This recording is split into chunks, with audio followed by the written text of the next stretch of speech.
It's Lukas from the SLI Show, the channel for vegan fitness recipes and tips. And today we're talking about a super important topic, how to save money as a vegan. Because a lot of people still believe that the vegan diet is only for rich people, and the vegan diet can be expensive, but it doesn't have to be expensive. And that's what this video is all about. Because if you follow these exact tips, you can save up to $1,500 per year.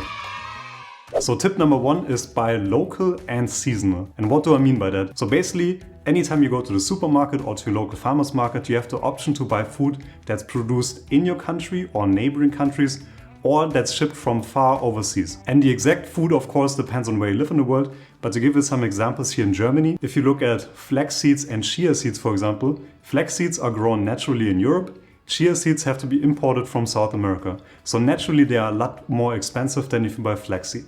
And you basically get the same nutritional profile, but if you buy flax seeds, you basically save up to 400% compared to the chia seeds. And another example in the world of fruits would be apples versus mangoes.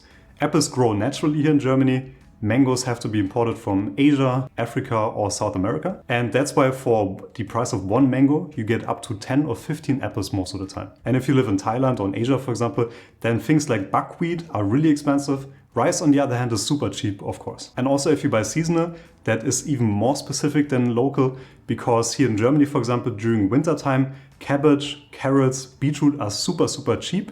But then there are other seasons when they're a little bit more pricey, especially beetroot.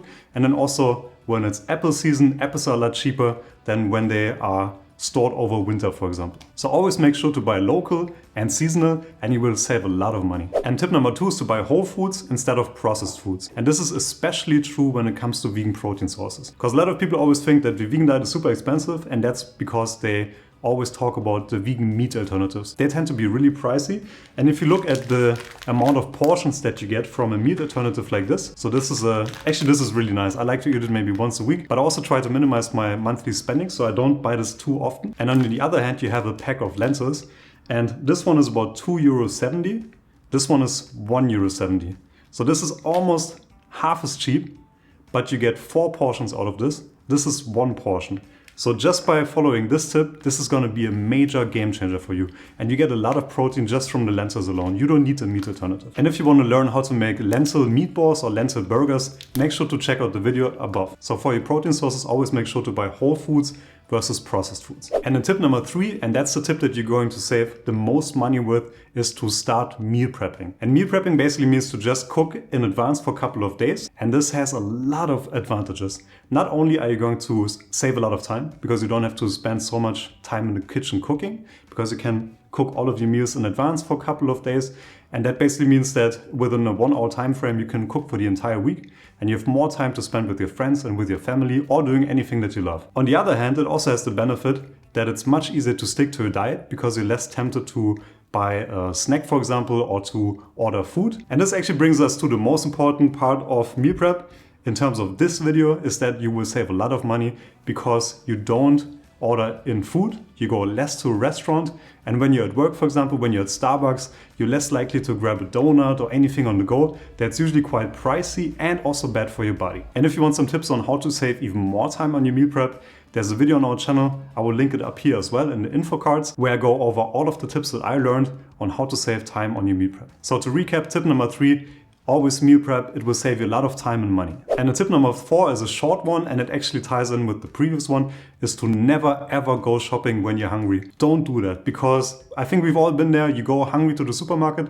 and you end up buying a lot of stuff that you actually don't want, just because it's tasty, it looks good, you grab some snacks on the go, and in the end you have a lot of food that's not good for your body, but it's also very expensive. And then tip number 5 is to buy the foods, especially legumes or grains that you eat a lot on a regular basis. Always buy them in bulk. Let me show you an example. Now you might think I'm crazy because I have this 40-pound bag of rice in my room, but this is basically what I eat in 1 month, maybe 1.5 months. I eat a lot of rice. And if I buy the small packs in the supermarket, that's per pound or per kilogram, the price is a lot higher than if you buy the big one in bulk. So I probably save about 50% or 40% just by buying rice in bulk. And if there's any food that you eat a lot on a regular basis, something like lentils, for example, it's usually a lot cheaper if you get the 5 or 10 pound bag than if you buy the small ones. And then tip number 6 is very similar to the previous one, but it's just for the spices and the herbs that you use. If you have any spices or herbs that you use on a regular basis, let's say for example turmeric, smoked paprika, pepper. If you buy it in bulk, it's usually a lot cheaper than if you buy the small packs in the supermarket. Because usually you save up to 6 or even 700% just by buying the larger package. Maybe order it online on Amazon, you can even get the organic one, but it's a lot of money that you save. And then tip number 7 is to make your own vegan milks. Now if you, like me, and you drink soy milk, then it doesn't really make sense because soy milk is super cheap and super available everywhere. But if you want to drink oat milk, for example, or almond milk, the ones that you get at the store are usually very, very pricey and there's only a tiny amount of almonds in there. So if you make them yourself, it's actually super, super easy.